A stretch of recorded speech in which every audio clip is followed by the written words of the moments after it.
My name is Miguel Merino. My name is Shandu Foster. My name is Travis Andrew Pontarelli. My name is Joshua Holland. My name is Nana Abena Dansoa Amoa. I'm Hannah Crane. My name is Kimberly Alsenbrook. My name is Yukari Shinagawa. My name is Anastasia Talley.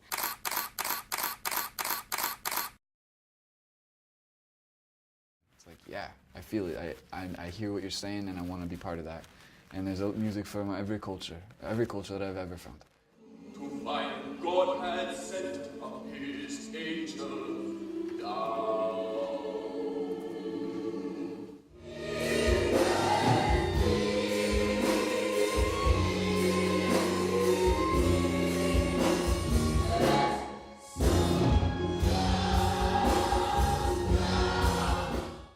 I'm in the African American vocal choral ensemble.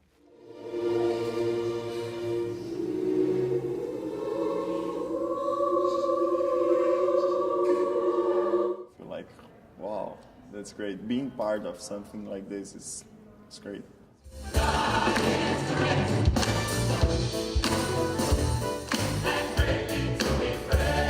I'm Dr. Raymond Wise, and I'm now here as the director of the African American Choral Ensemble as a part of the African American Arts Institute. One of the things I wanted to do when I came here to study in African American diaspora studies was to join the gospel choir or have the chance to perform gospel music with African American students. We focus on music that's written by, for, and about African Americans. I have learned a lot from, these songs from the choir because most of the songs speaks to us.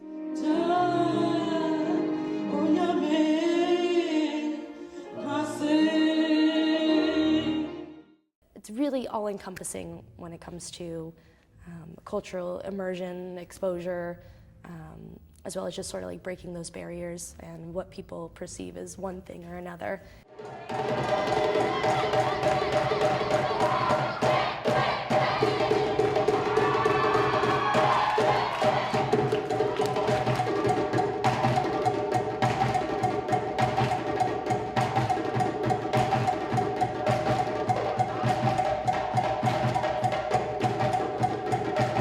With the African American Dance Company, I've been with the AADC for only a semester.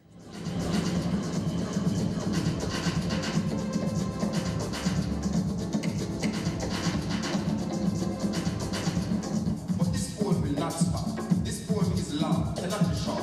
This poem cannot be tamed, cannot be blamed. A story is still not told about this poem. This poem is old, new. This poem was copied from the Bible. My name is Iris Rosa, and I'm a professor in the Department of African American and African Diaspora Studies, and also the director of the African American Dance Company. I'd realized, I was like, oh man, this is perfect for me. This is something that I've always wanted to do. And I really had no idea that IU even had this wonderful opportunity for all students. And I've learning more and more about our culture. It's not just we dance or do some dance moves. Every movement has an importance. It has a meaning to it.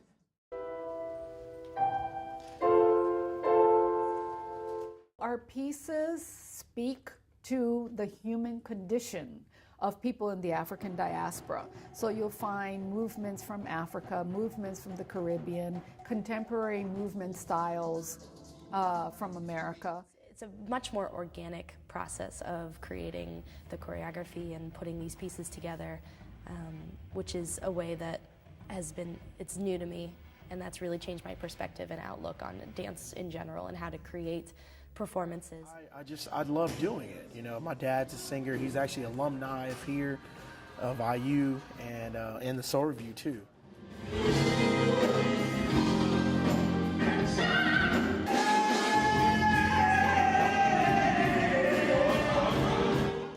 My name is Terrell Smarts, and I'm a part of the IU Soul Review. My name is Tyron Cooper, and I am the acting director of the IU Soul Review. You know, more reserved, shy guy in general, but I feel that music is a place where I don't have to be that, and I can be anything that I want to be, and that's often what I really enjoy about performing and playing music.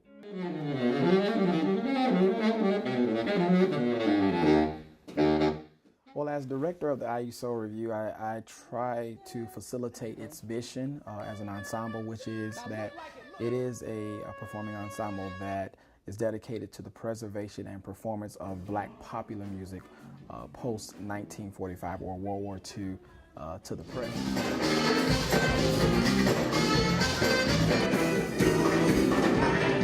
So what the Arts Institute does is by the three ensembles that's in it, it really shows them and shows people what the African American aesthetic truly is. The African American Arts Institute actually started in 1971. The foundation for it started in 1971. And that's when Herman Hudson, our founder, started the IU Soul Review. The IU Soul Review is a performing arts, performing ensemble that specializes in African American popular music. We perform soul, R&B, neo soul, some hip hop. So basically a whole gamut, a full gamut of African American popular music.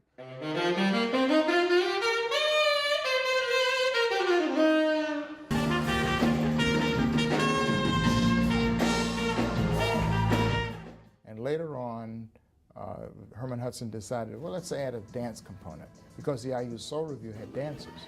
But let's create a separate ensemble that specialized in dance. So at that time, there was a former IU Soul Review dancer by the name of Irish Rosa. I began working as a director of the African American Dance Company in the fall of 1974. So with those two ensembles in place, Herman Hudson decided, well, let's broaden this and let's bring them under the umbrella of an institute. And the Arts Institute was founded at that time. And then the third child was the choral ensemble. I'm Dr. James E. Mumford. I am recently retired from 36 years as the director of the African American Choral Ensemble at Indiana University. My dad, he used to tell me stories about the choral ensemble all the time, and then when it was directed by Dr. James Mumford.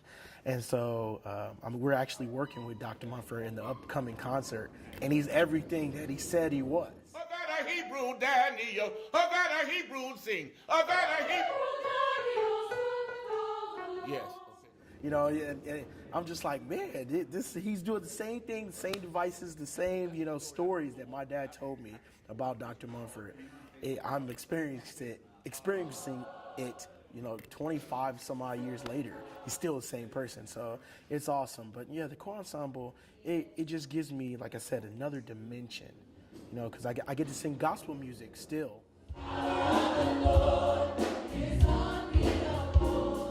But I also get to sing choral music, and choral music takes another, it's just a totally different way of singing. Someone's crying, Lord, come by me. Something in that music moves me and makes me think, yeah, I know that's me. Even though that's a person from another totally different culture, like I connect with that person and I feel that person's where they're coming from and I'm like them and I can sing their song too.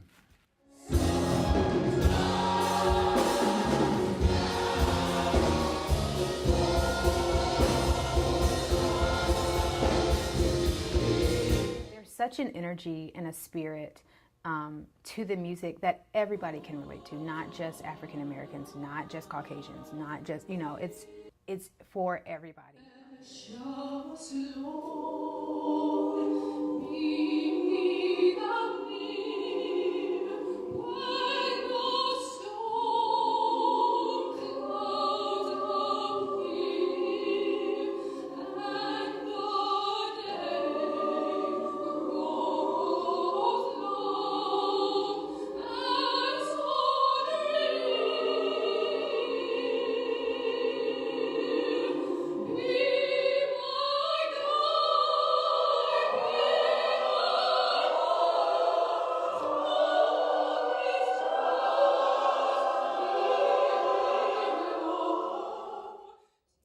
changes people's perspectives of what is African American.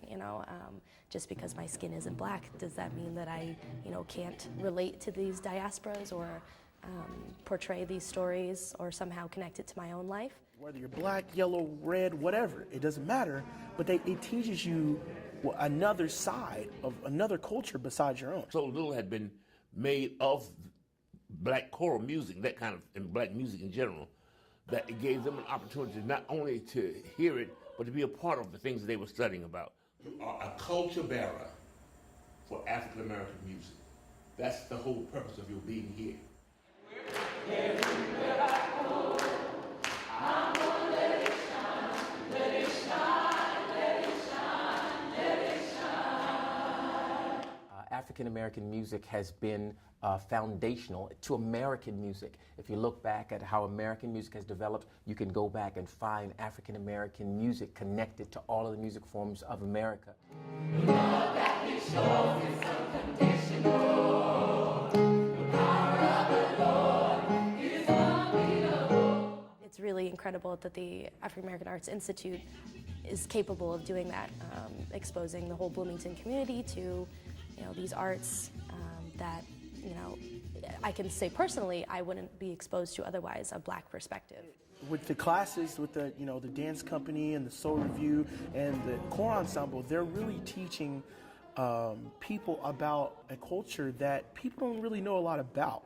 And what we want to do today is celebrate Black History Month with you and share some of the history through the music and narratives so that you might be able to understand more about this wonderful music and the gift of song. We must realize that during the 60s, when there's a great movement in this country of blacks being aware of who they were and what contributions they had made to this country, they began to, throughout, particularly in colleges, black students in colleges, and particularly in colleges that were predominantly white colleges, began to demonstrate, because they wanted equality, they wanted access to the cafeterias, the swimming pools, the dining halls, the living quarters.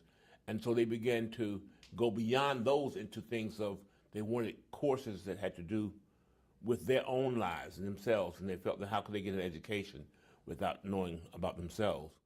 Traditional culture, when they talk about percussive, the drum, I don't hear the drum, I just hear one big kind of wall of sound, like a ballad somewhere from a whole other era. I don't hear no personality, y'all just playing notes. For our African American students, it's a place where many of them come and they say, I can identify myself within your curriculum. And that is very important, being here at a predominantly white university. All students need to be able to see themselves in the curriculum. All students need to be able to identify a part of who they are in their learning environment. I think that's what really makes for a quality learning environment.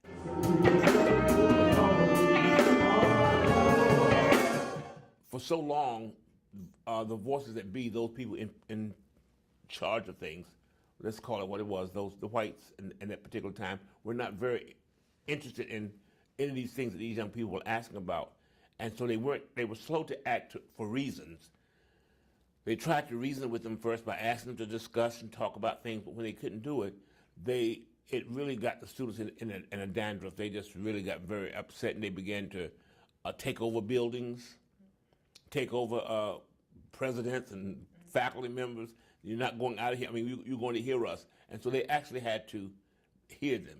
And so it was during that particular time that it was kind of like a baptism by fire for the dominant culture, because they had never had black students who were agitated to a point that they just weren't going to take it anymore. When Herman Hudson founded this program, he had in mind to provide an experience for African American students, giving them the opportunity to explore their talents in these ensembles.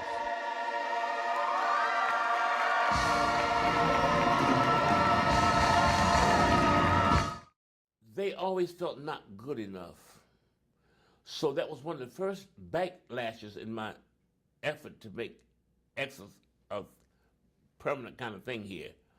Because as we became, the more excellent we became, I found that there are a lot of black students who were going like, I could never sing like that good. Whites who was coming here who couldn't carry a tune in a basket and just be the first thing at audition, couldn't sing at all. But they felt they had that attitude, so I had to try. How can I transfer this attitude over to my black students? So they have that same attitude, not only about choir, but about everything. That they feel like no matter what it is, I know it looks tough, but I think I can do that. William in the lion's den, he stayed there all night long. Okay, bring that solo in for me. And students began to realize that they were capable of more than they thought they were capable of.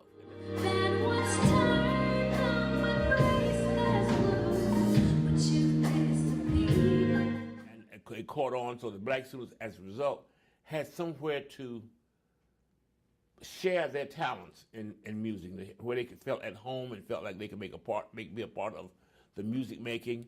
And so by doing it in such a grand manner, in such a high level manner, it also appealed not only to the black students, but it began to appeal to the general population of the campus.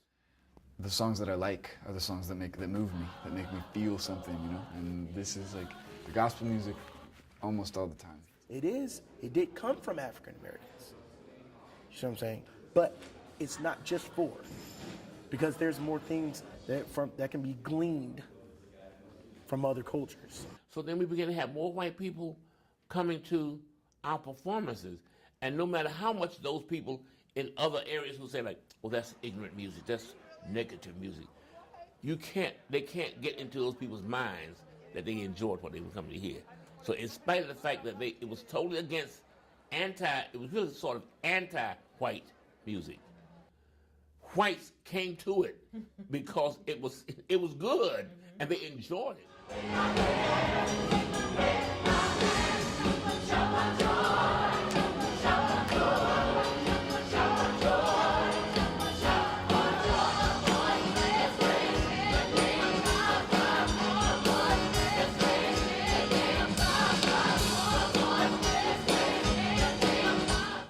The more the people get together, despite their different colors, they talk different languages, they think different things, they're crazy, all these wild people, but put them all together. I think the more we get together, the better we are, the brighter we are, the more colorful we are, the cooler stuff we can make, the funner things we can make. Our concerts enable us to do that, to showcase what is important in the delivery of African diasporic cultures. There's only one way to reach across the border, and there's only one hope that'll loosen heavy chains. And if we have love, we can free the broken-hearted. It's time to look towards the future and say, a world that's full of hope. We return the dark to light. No matter where we stand, we need to reach out our hand. Take a wrong and make it right. We can speak their truth out loud.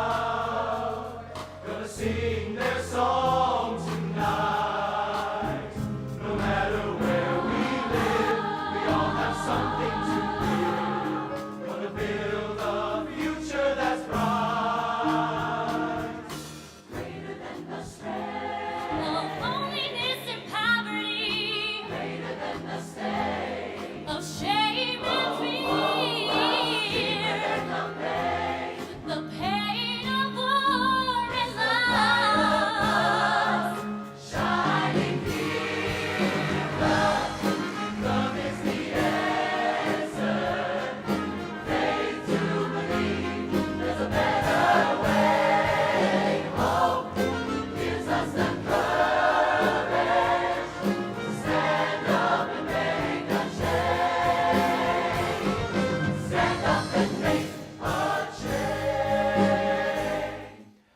I believe that everybody is an important variable in the diversity equation. A lot of the work that our office does really, the credit goes to the students. Diversity can be promoted outside of the classroom, and it can be promoted inside of the classroom. So what the Arts Institute does, it provides a small piece of that diversity pie, and that is to make available to any and all students at this university the opportunity to experience African American culture, and of course African American culture in relationship to its diaspora. And what it is, it's an offering to Mother Earth to grant us what we ask. It just broadens my horizons, and that's what I've been trying to do as much as possible here at IU, is expose myself to as much as possible, and African American Dance Company is definitely part of that process. To learn one part of some big group thing for me is magic. It's like we're learning a song, but it's a song of people. It's a song that's been passed through people and by people. It's like a tradition that's carried by not just one, but lots of hands carried this thing. Sleep was our trouble, and one morning in the dark he rose, to find God had sent his angel down. Hold that down. Yes, don't close up. Is that I've learned that, to be diverse in my way of thinking.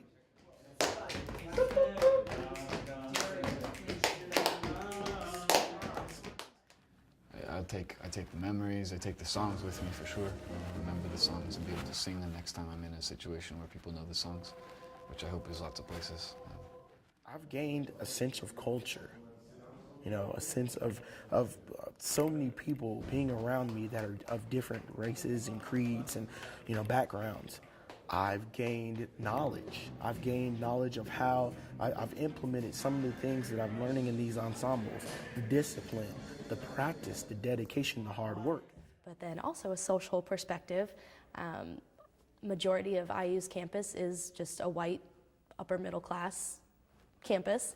And so it's really been beneficial for me just to be a part of a minority group. This poem has no point. This poem is just a part of the story. Where I think we're at IU, I think we have diversity here. There are diverse populations. You can count how many, X amount of Latino students, X amount of black faculty.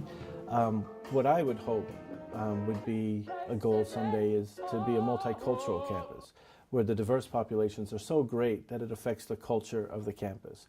And then decisions aren't made unless they take into consideration how those decisions will affect the various populations that are on campus.